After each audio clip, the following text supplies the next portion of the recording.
Bismillahirrahmanirrahim. Assalamualaikum warahmatullahi wabarakatuh. Alhamdulillah, segala puji milik Allah Subhanahu wa taala atas segala nikmat karunia yang Allah berikan kepada kita. Salawat dan salam kepada kedua kita Nabi besar Muhammad sallallahu alaihi wasallam. Allahumma salli wa sallim wa barik alaihi. Anak-anak sekalian, hari ini kita akan belajar tentang reproduksi pada hewan, ya. Reproduksi pada hewan. Anak-anak sekalian, kita sama fahami bahwa setiap hewan itu memiliki kemampuan untuk melakukan namanya reproduksi atau berkembang biak, ya. Kita lihat ini adalah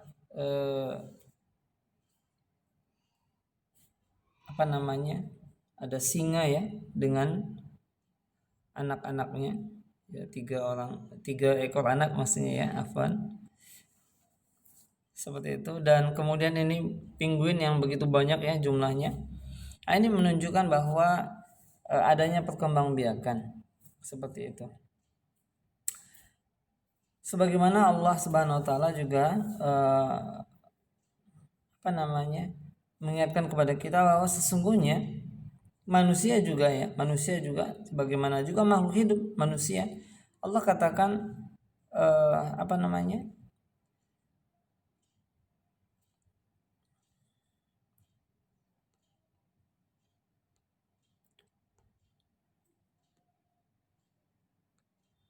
sebagaimana firman Allah Subhanahu wa taala, A'udzubillahi minasyaitonir rajim. Bismillahirrahmanirrahim.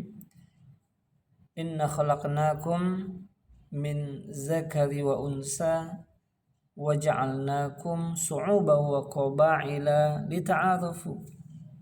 Allah katakan dalam Al-Qur'an bahwa Allah menciptakan manusia itu, ya, inna khalaqnakum, Allah menciptakan kamu manusia dari laki-laki dan perempuan, ya. Inna khalaqnakum min zakari wa unsa, dari laki-laki dan perempuan.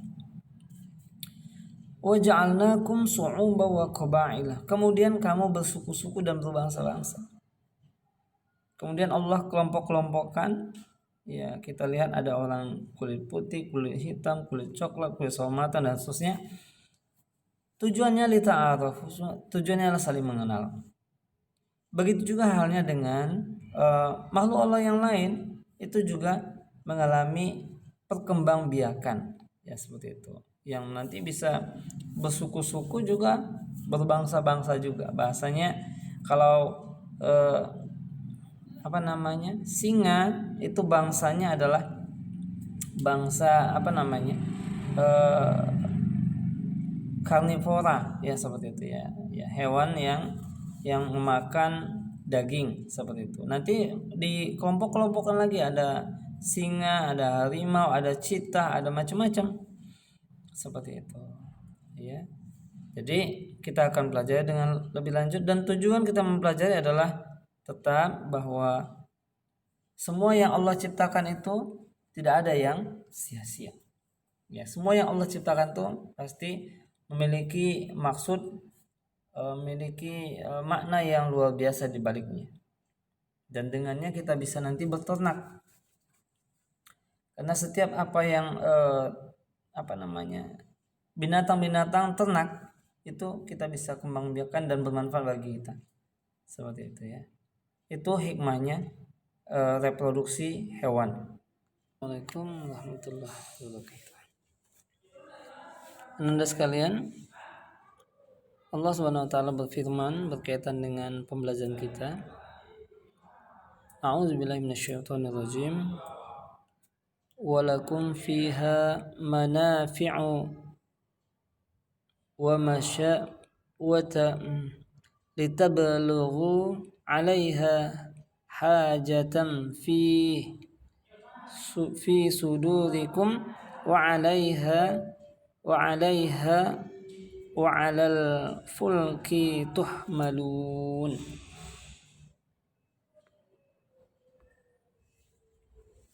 Minasyaitonir rajim.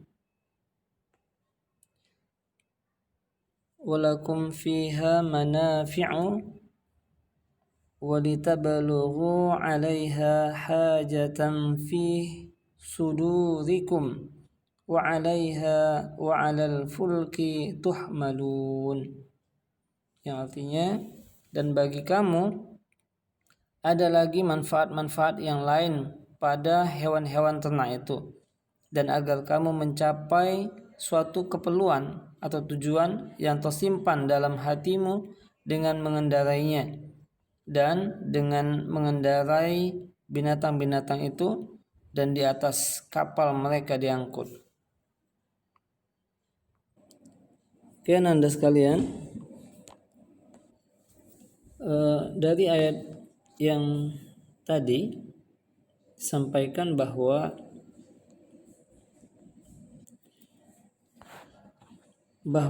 hewan ternak yang Allah hadiahkan kepada kita bisa dimanfaatkan dagingnya, seperti kemarin kita berkurban. Bisa juga dimanfaatkan sebagai hewan tunggangan, dan banyak hal yang manfaat dari hewan ternak itu, yang kemudian dengannya kita memperbanyak istilahnya jumlah hewan ternak itu dengan cara mengembangbiakannya, seperti itu ya. Secara umum, reproduksi pada hewan terbagi atas dua bagian, sebagaimana tumbuhan juga ada seksual dan ada juga aseksual.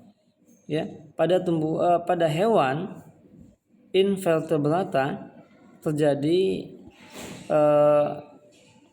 reproduksi aseksual. Ya, terjadi reproduksi aseksual. Artinya tidak terjadi perkawinan antara sel kelamin jantan atau kelamin betina. Akan tetapi perkembangbiakan terjadi dengan cara membelah diri, ya, dengan cara membelah diri, ya, dengan sistem biner, ya, 1 jadi 2, kemudian masing-masing membelah diri jadi 4, masing-masing membelah diri jadi 8 dan seterusnya. Ya, sistem biner. Oke. Ya, ini kita bisa lihat ya. Gambarannya. Awalnya 1, kemudian membelah diri menjadi 2, kemudian bercabang menjadi 3 dan seterusnya. Ya. Oke, Anda sekalian, perkembangan biakan aseksual tadi, yang pertama adalah dengan cara membelah diri, yang kedua adalah dengan cara fragmentasi. Ya, apa itu fragmentasi? Yaitu pemisahan sebagian sel dari suatu koloni dan selanjutnya membentuk koloni sel baru. Ya, misalnya terjadi pada Volvox. Ya, artinya kumpulan sel itu memisahkan diri, kemudian dia melakukan membentuk koloni baru, yang kemudian terbentuklah banyak koloni, seperti itu ya. Jadi itu adalah pembelahan atau bukan pembelahan ya, artinya sel yang kemudian mengasingkan diri dari kelompoknya kemudian membentuk kelompok baru. Yang itulah yang disebut dengan perkembangbiakan secara fragmentasi, seperti itu. Yang kemudian ada perkembangbiakan namanya sporulasi atau pembentukan spora. Ya, misalnya pada Plasmodium. ya, penyebab malaria ya, seperti itu. Pada fase oosit akan membelah dan selanjutnya akan menghasilkan sporozoid, seperti itu. Jadi prosesnya tetap adalah pembelahan diri, tapi menggunakan sarana spora, ya, seperti itu. Pada hewan invertebrata juga, ya, perkembangbiakan aseksual juga bisa dengan cara pembentukan tunas. Misalnya pada hewan hidra, porifera, seperti itu. Jadi ini invertebrata maksudnya hewan yang tidak dapat memasak atau mengolah makanan sendiri, seperti itu ya. Invertebrata yang hewan yang tidak oke. Sekian Anda sekalian, hewan invertebrata adalah hewan yang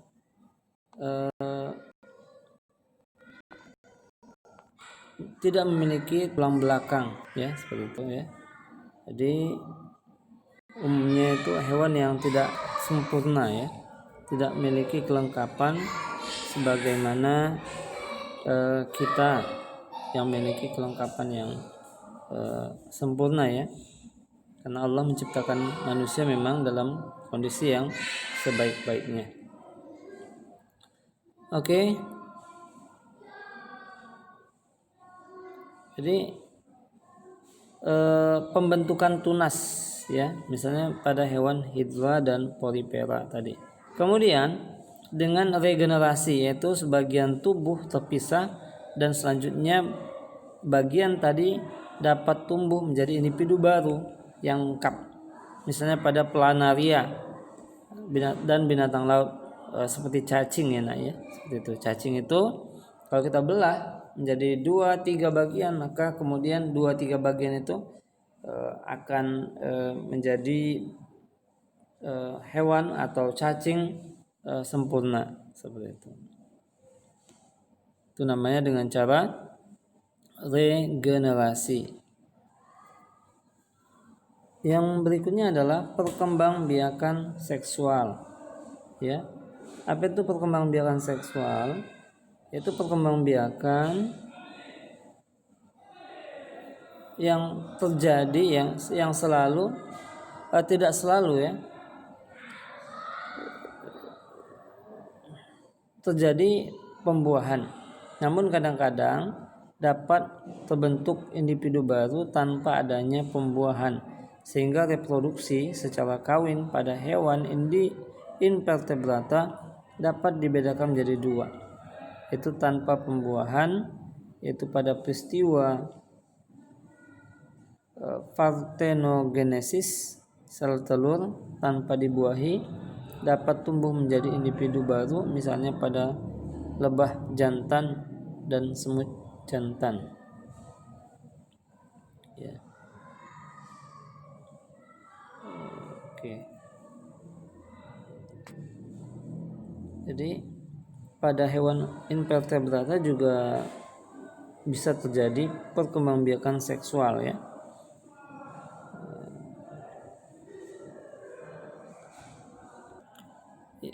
Ini adalah reproduksi hewan hidra ya nak ya.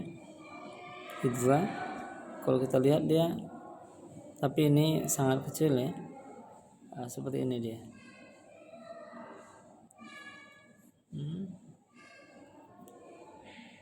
Iya. Jadi selain dia berkembang biak secara aseksual, bertunas, kita juga dapat berkembang biak secara seksual. Ya, secara seksual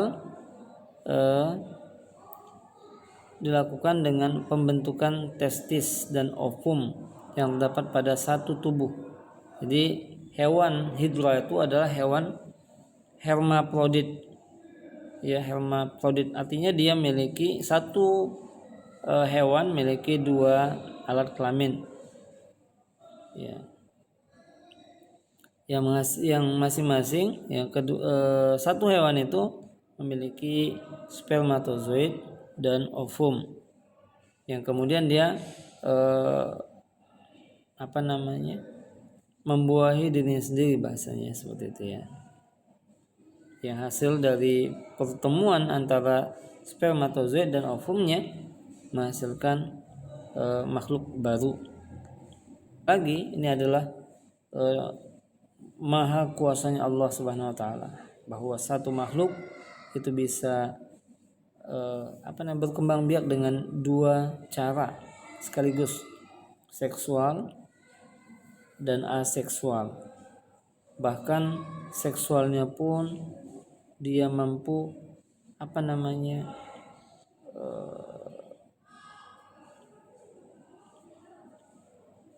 menghasilkan atau memiliki dua alat kelamin dalam satu tubuh. Luar biasa, maha suci Allah atas segala ciptaannya. Kemudian ini cacing pita termasuk juga invertebrata ya. Tubuh cacing pita terdiri atas segmen-segmen atau sekat-sekat yang disebut dengan proglotid ya. Pada setiap proglotid terdapat ovarium yang menghasilkan ovum dan testis. Ya, ini salah satu juga hewan yang memiliki dua alat kelamin sekaligus.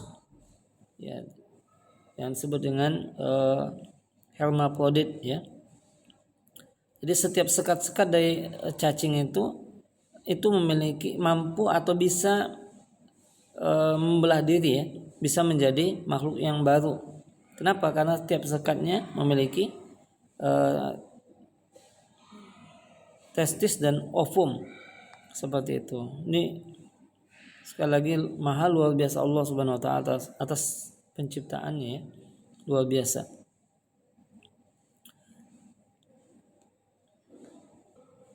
Ini adalah cacing tanah. Kamu sudah biasa lihat itu ya, cacing tanah. Dalam tubuh cacing tanah terdapat beberapa segmen yang kulitnya menebal yang disebut dengan clitellum. Ya. Dalam segmen tersebut terdapat testis yang membentuk spermatozoid dan ovarium yang membentuk ovum.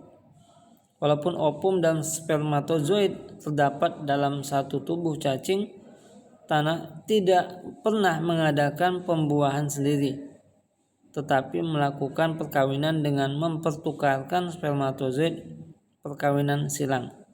Ya. Artinya pada dasarnya cacing pita tadi dengan cacing itu memiliki kesamaan walaupun memiliki perbedaan. Kesamaannya adalah setiap segmennya, setiap sekat-sekat dalam tubuhnya itu memiliki dua alat kelamin, tapi untuk cacing tanah dia hanya melakukan perkawinan maksudnya dengan yang bukan segmennya seperti itu ya. Walaupun tetap dalam satu tubuhnya ya seperti itu.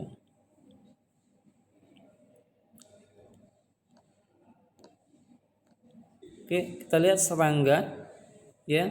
Di sini contohkan adalah lebah ya. Lebah, mungkin semut juga termasuk. Kemudian apalagi lalat dan seterusnya ya. Ya, serangga, pada beberapa jenis serangga misalnya lebah madu ya, Apis indica ya, terdapat koloni yang terdiri dari atas ratu ya yang fertil, pejantan fertil dan mati setelah kawin. Jadi ada beberapa koloni ya pada serangga misalnya. Itu terdapat ada koloni yang terdiri dari ratu ya, macam apalah masyarakat lah ya, satu masyarakat ada ratunya, ada pejantannya, kemudian ada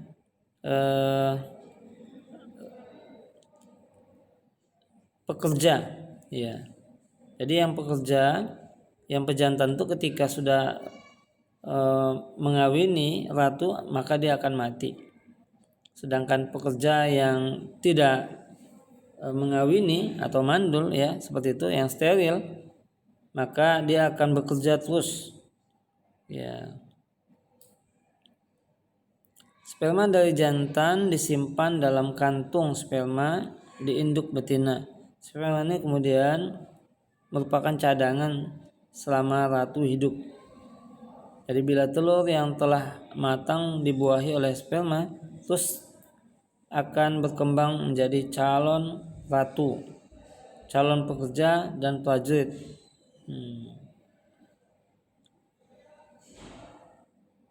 Iya.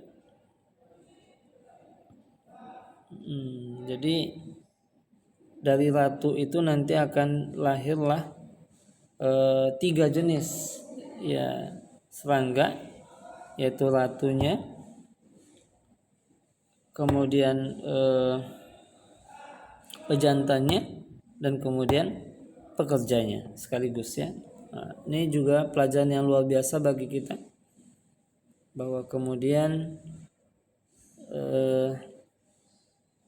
masyarakat serangga itu milik komunitas, milik koloni, ya, masyarakat tersendiri yang masing-masing memiliki job desk, ya, bahasanya job desk sendiri.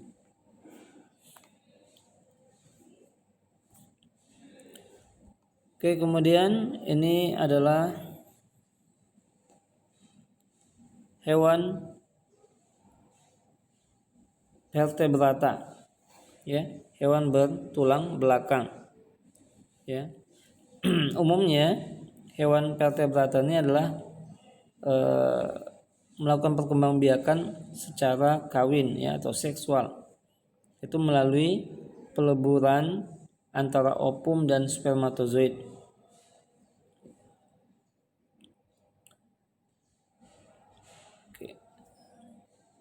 Pada vertebrata terdapat pembuahan pada vertebrata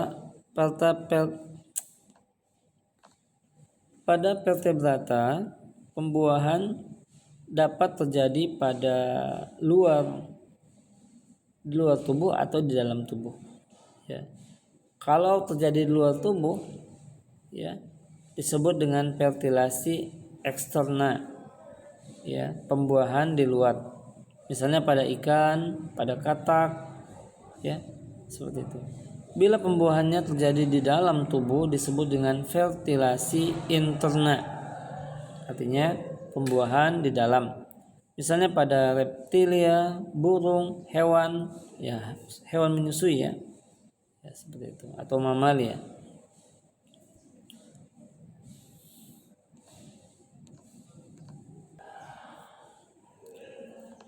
Dan Anda sekalian, perkembangbiakan hewan vertebrata dibagi atas 2, ya, yaitu secara ovivar, bertelur, yaitu hewan yang meletakkan telur di luar tubuhnya, ya, embrio berkembang di dalam telur dan memperoleh sumber makanan dari cadangan makanan dalam telur, misalnya ikan, burung, amfibi, dan sebagainya, sebagian reptil, ya, seperti itu, ya. Nah, seperti ini nih, ada ayam yang mengerami telurnya. Jadi sel yang berkembang di dalam itu memakan putih telur dan kuning telur yang merupakan cadangan makanan daripada calon individu baru, ya, seperti itu. Ini adalah perkembangbiakan secara ovivar, itu umumnya, ya, bertelur, ya, seperti itu. Yang kedua adalah perkembangbiakan secara ovovivar, ya, bertelur atau beranak, yaitu hewan yang menghasilkan telur dan embrio berkembang dalam telur. Pembedanya dengan ovivar adalah kelompok hewan ovovivar tidak mengeluarkan telurnya dari dalam tubuhnya. Jadi embrio tetap berada di dalam tubuh, tapi tetap berkembang di dalam rahim bahasanya. Kalau manusia di rahim, ya seperti itu. Saat menetas dan keluar dari tubuhnya tampak seperti melahirkan. Misalnya ikan hiu, kadal, dan beberapa jenis ular seperti itu. Masuk kita adalah dengan cara ovovivar seperti itu ya. Kan Anda sekalian, kita lanjutkan. Ini ada ya, yang ketiga ya ternyata vivipar, yaitu perkembangbiakan. Oke Anda sekalian, vivipar atau beranak ya, ialah hewan yang melahirkan anak atau embrio berkembang di dalam tubuh dan mendapatkan makanan dari induknya dengan pelantaran plasenta. Jadi beda dengan ovivivir tadi ya, bahwa tetap di dalam telur yang kemudian makan melalui cadangan makanan di dalam telur. Kalau ini enggak, ini melalui plasenta dari induknya seperti itu ya. Contohnya manusia dan hewan menyusui lainnya seperti itu, mamalia yang lain. Artinya apa yang dimakan orang tuanya atau dimakan induknya, maka itulah yang akan dia dapatkan disalurkan melalui plasenta ya.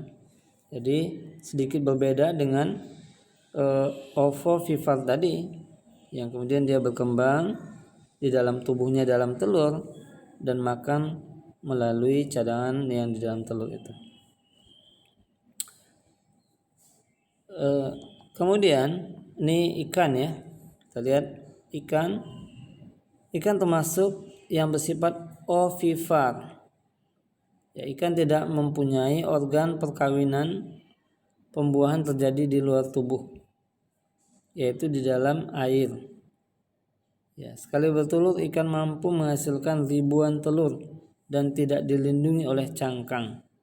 Telur yang telah dibuahi selanjutnya ada yang dibiarkan terapung ke dalam air, ada yang ditempelkan dalam sarang dan dijaga oleh induknya.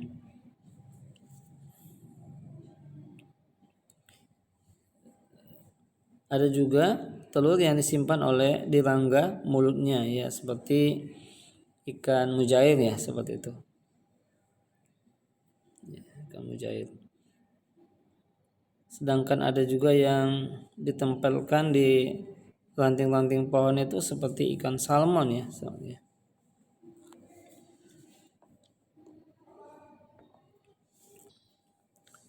Oke, kita lihat ini amfibi ya, hewan yang hidup di dua alam ya. Seperti pada ikan, katak yang bertelur dengan fertilasi eksternal ya, di luar ya. Ya, pembuahan di luar. Telur yang telah dibuahi akan bergerombol di permukaan air. Setelah 6 hari telur akan menetas menghasilkan berudu atau kecebong, kemudian hidup dalam air dan bernapas dengan insang. Setelah mengalami metamorfosis selama 1-3 bulan, ia akan berubah bentuk menjadi katak pada umumnya ya. Pada umur 1 tahun katak telah menjadi katak dewasa ya. Ini amfibi, prinsipnya sama dengan ikan ya, tapi kemudian dia mengalami perubahan bentuk ya. Ketika dia masa kecebong atau berudu, dia seperti ikan, berenang, bernapas dengan insang, tapi kemudian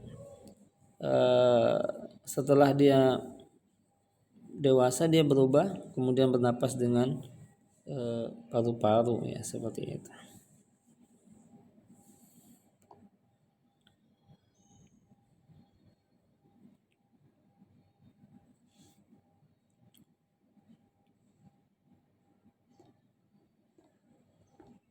Ya, kita lihat hewan reptil ya, yaitu seperti sejenis hewan melata ya, sejenis ular dan buaya ya, buaya. Kita lihat reptil ya, ada yang meletakkan telur dan ada pula yang bersifat ovovivipa, yaitu pembuahan yang terjadi dalam tubuh atau fertilasi internal. Telur dilindungi dengan cangkang ya, kemudian dikeluarkan dan disembunyikan di dalam pasir. Nah, termasuk juga itu seperti kura-kura ya, seperti itu ya.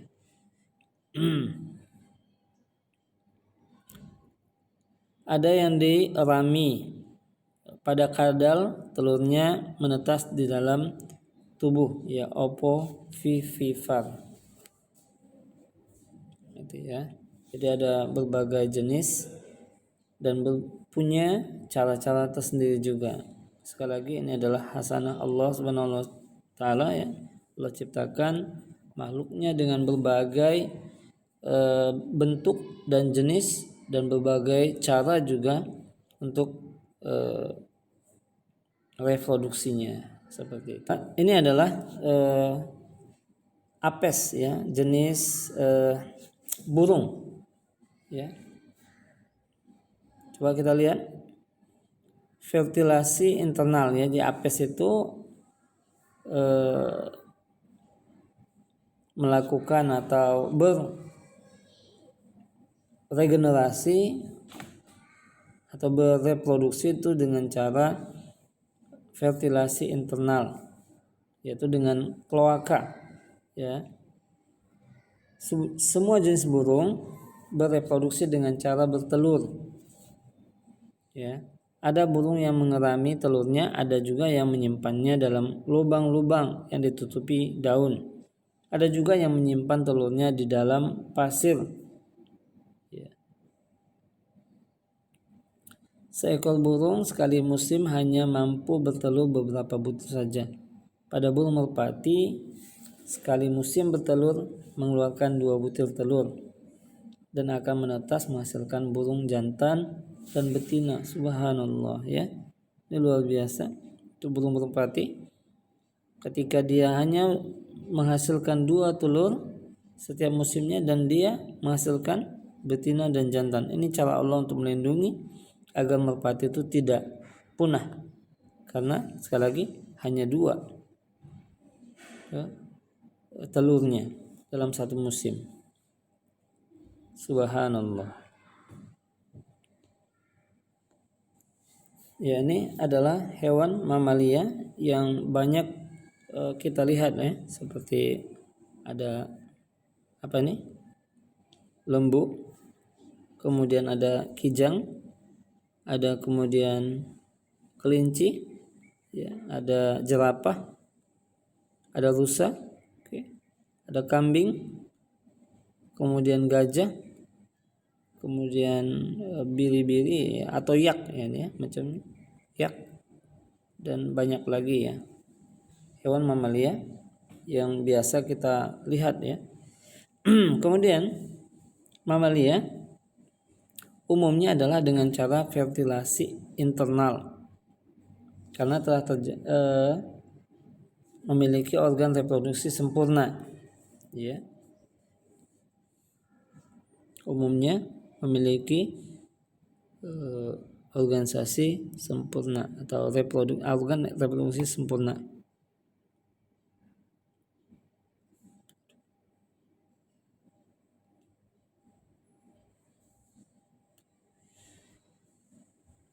Hewan yang menyusui atau mamalia umumnya melahirkan ya. Ya, vivipar. Telur mamalia kecil akan mengandung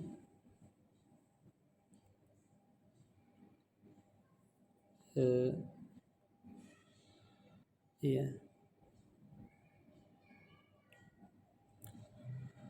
mengandung sedikit cadangan makanan. Embrio terdapat makanan dari rahim induknya melalui plasenta, ya seperti tadi ya, itu mamalia.